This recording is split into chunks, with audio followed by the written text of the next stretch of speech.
अब आपको दिखाने जा रहे हैं खास खबरें। शुरुआत करते हैं 4 बड़ी खबरों के साथ, क्योंकि आज योगी सरकार की तारीफ में कसीदे गढ़े गए हैं। विरोधियों के बीच भी योगी का जलवा कायम है। तो वहीं जेवर एयरपोर्ट का मास्टर प्लान तैयार हो गया है। अब जल्द ही शिलान्यास का इंतजार चल रहा है। उधर पीएम मोदी के बयान में देश के बंटवारे की टीस नजर है। तो वहीं 15 अगस्त को लेकर पूरे देश में हाई अलर्ट है।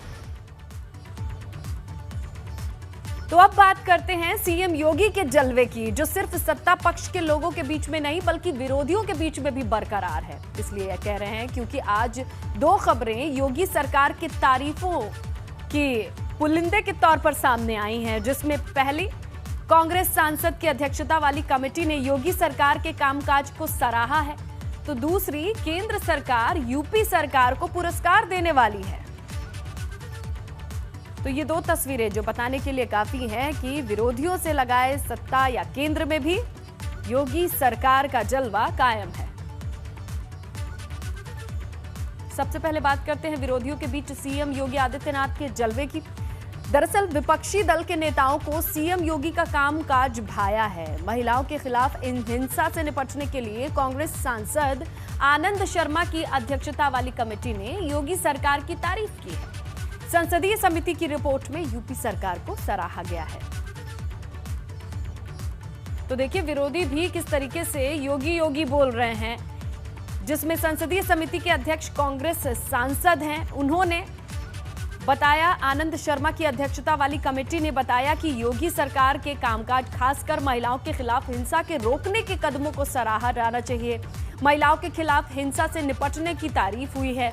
संसदीय समिति की रिपोर्ट में यह तारीफ की गई है।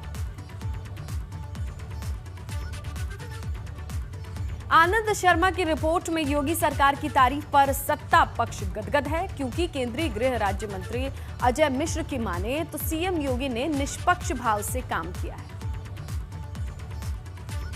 जो हमारी समितियां होती हैं उनकी एक बड़ी महत्वपूर्ण भूमिका होती है। सदन में बहुत सारे राजनीतिक दल अपनी पार्टी की प्रतिबद्धता के कारण विरोध और समर्थन करते हैं, लेकिन आमतौर पर जो स्थायी समितियां होती हैं उसमें निष्पक्ष रूप से हम किसी भी बात की चर्चा करते हैं और योजनाएं बनाते हैं। तो उसी क्रम में आनंद शर्मा जी की जो हमारी जो स्थायी समिति थी संसद की, उसने जब निष्पक्ष भाव से उत्तर प्रदेश की सरकार का एक तरह से कामकाज देखा होगा तो उनको लगा होगा कि ये कामकाज अच्छा है, तो स्वाभाविक है कि उनको वो प्रशंसा करनी ही पड़ी और करेंगे ही। लोकतंत्र में संसदीय जो हमारी समितियां होती हैं उनकी एक बड़ी महत्वपूर्ण भूमिका होती है। सदन में बहुत सारे राजनीतिक दल अपनी पार्टी की। तो वही दूसरी तरफ अटल पेंशन योजना को लेकर यूपी सरकार नंबर 1 आई है। देश में यूपी को पहला स्थान मिला है और यूपी सरकार की इस उपलब्धि के लिए केंद्र सरकार सोमवार को यूपी सरकार को सम्मानित भी करेगी। इसी काम के लिए केंद्र सरकार की तरफ से 16 अगस्त को ये पुरस्कार दिया जाएगा। तो ये देखिए आप, अटल पेंशन योजना एक महत्वाकांक्षी योजना थी। राज्यों में से लागू किया गया, हर एक राज्य में लागू किया गया। तो अब जाकर इस योजना का इवैल्यूएशन किया जा रहा है, आकलन किया जा रहा है। तो पाया ये गया कि यूपी यहाँ अव्वल है। यूपी सरकार की उपलब्धियों के लिए अब केंद्र सरकार सम्मानित करेगा, क्योंकि केंद्र की इस योजना का जिस तरीके से एग्जीक्यूट किया गया है, जिस तरीके से लोगों तक ये योजना पहुंची है, वो काफी प्रभावशाली है। और इसी वजह से उत्तर प्रदेश नंबर 1 पर है, अव्वल है इस क्षेत्र में कि इस पेंशन योजना से सबसे ज्यादा लाभ पाने वाले लोगों का दायरा देखा जाए तो पूरे देश में सबसे ज्यादा बड़ा दायरा उत्तर प्रदेश का है। इसीलिए अब केंद्र सरकार सम्मानित करेगी उत्तर प्रदेश सरकार को। वहीं जेवर एयरपोर्ट को लेकर भी जल्द अच्छी खबर मिलने वाली है। खबर है कि जल्द ही एयरपोर्ट का शिलान्यास होने वाला है। दरअसल जेवर एयरपोर्ट का मास्टर प्लान बनकर तैयार हो चुका है। नोएडा इंटरनेशनल एयरपोर्ट लिमिटेड की 11वीं बैठक में ये मास्टर प्लान फाइनल हो चुका है, इस पर मुहर लग चुकी है। अब जल्द ही सीएम योगी परियोजना स्थल का निरीक्षण कर सकते हैं, जिसके बाद शिलान्यास की तैयारी है। आपको बताएं कि 2022 के चुनाव से पहले जेवर एयरपोर्ट का शिलान्यास सरकार की प्राथमिकता में शामिल है। और उस ओर लीजिए एक और कदम बढ़ता है, जहां 11वीं मीटिंग में जो प्लान है उस पर मुहर लगने के बाद अब बचता है तो सिर्फ शिलान्यास का काम। जिसके लिए सीएम जाकर निरीक्षण कर सकते हैं उस जमीन का, पूरे प्रोजेक्ट का। फिर बाकी रहेगा शिलान्यास।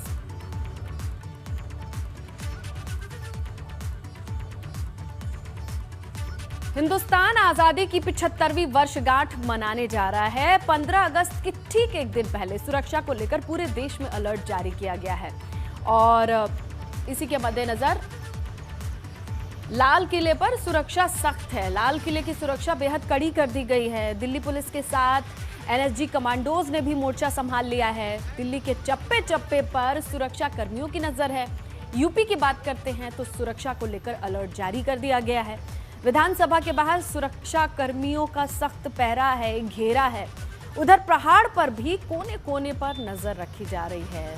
सारे होटल्स, धर्मशालाओं में रहने वाले, ठहरने वाले लोगों के दस्तावेज भी खंगाले जा रहे हैं।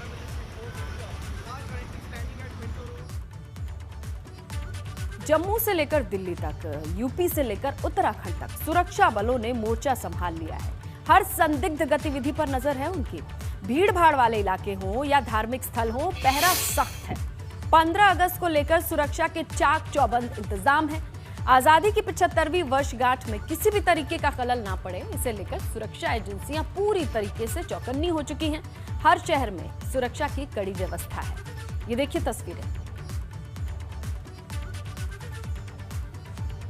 तो इन तस्वीरों को देखिए जहां पर सुरक्षा के मद्देनजर तमाम प्रहरी अपने अपने तरीके से मुस्तैद हो चुके हैं। हर एक कोने पर नजर रखी जा रही है। हर एक टेक्नोलॉजी का इस्तेमाल किया जा रहा है जिससे कि सुरक्षा की व्यवस्थाओं को चेक किया जा सके, क्रॉस चेक किया जा सके, हर वक्त नजर रखी जा सके।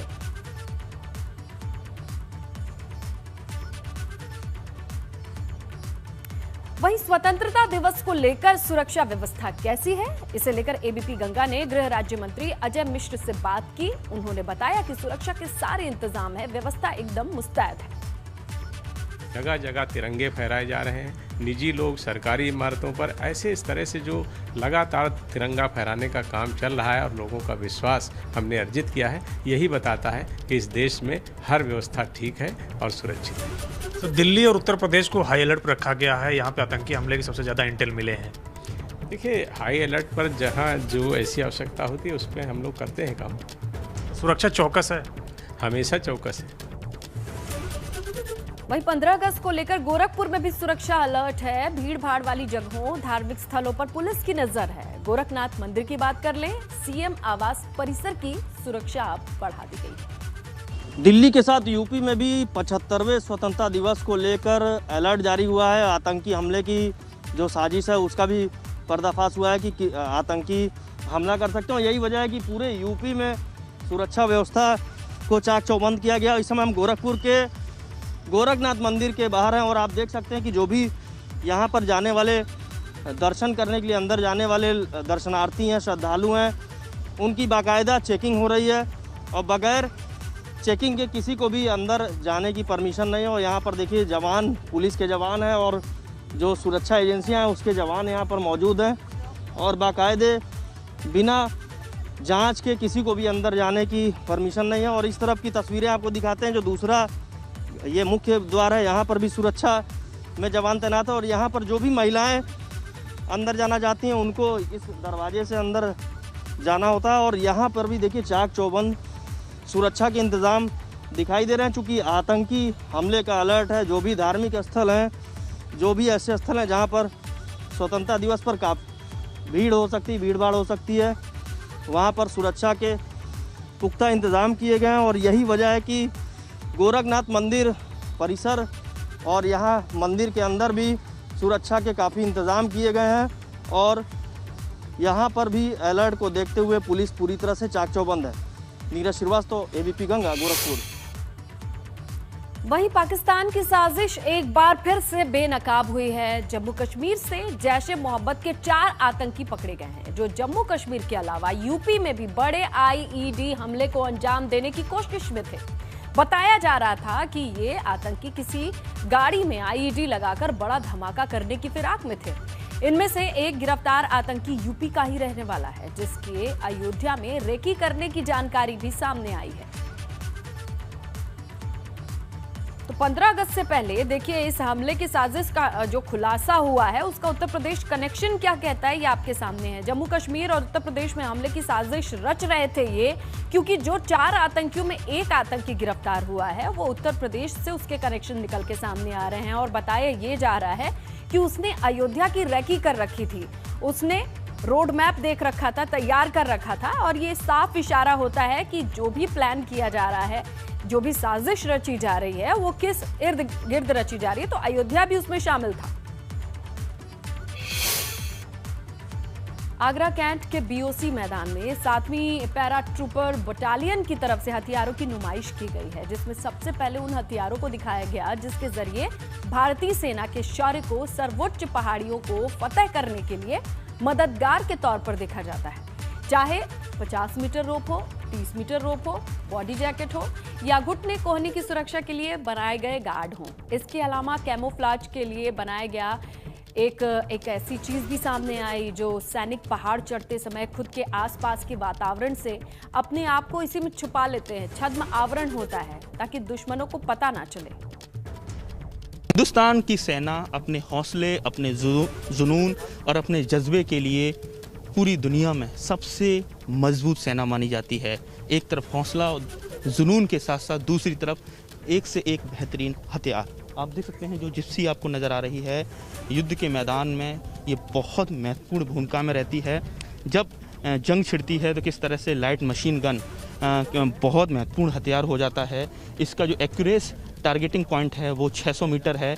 600 मीटर तक ये अपने कहा जाए दुश्मन को सीधे टारगेट करती है और 1000 मीटर तक इसकी रेंज होती है। वहीं दूसरी तरफ आप जो एंटी गाइडेड टैंक मिसाइल देख रहे हैं, ये भी इसकी जो एक्यूरेसी है वो 2000 मीटर तक है, यानी 2 किलोमीटर तक कोई भी टारगेट है उसको सीधे ये anti guided tank missile hit करती है। तो ऐसे में जब युद्ध का मैदान होता है, जो बॉर्डर का इलाका हो, जब लगातार फायरिंग हो रही होती है, तमाम बड़े टारगेट को हिट करना होता है, तो ये जो जिप्सी है वो बहुत ही महत्वपूर्ण कहा जाए एक तरह से हथियार के तौर पर काम करता है, जिसमें 3 लोगों की क्रू मेंबर होते हैं, जिसमें पायलट, रिजर्व पायलट और डेट कमांडर होते हैं। तो ऐसे में ये आपको नज़र आ रहा है किस तरीके से कोई टैंक है उसको ध्वस्त करना है।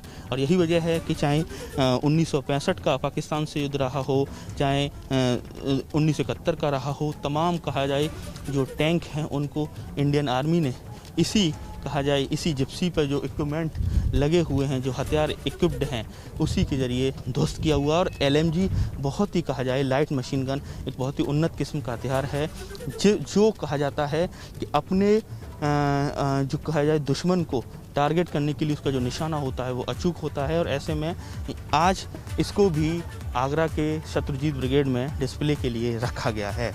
आगरा से नितिन उपाध्याय, ABP गंगा। देश के बंटवारे को लेकर 30 अभी खत्म नहीं हुए, जिसका दर्द PM मोदी के ट्वीट में भी झलकता है। आज के ही दिन अलग देश पाकिस्तान का बंटवारा हुआ था, जिसे लेकर PM मोदी ने ट्वीट किया और कहा कि इस दिन को विभाजन विभीषिका स्मृति दिवस के तौर पर मनाया जाएगा। प्रधानमंत्री ने लिखा कि देश के बंटवारे का दर्द कभी भुलाया नहीं जा सकता, क्योंकि इसके लिए लाखों लोगों को अपनी जान गंवानी पड़ी थी।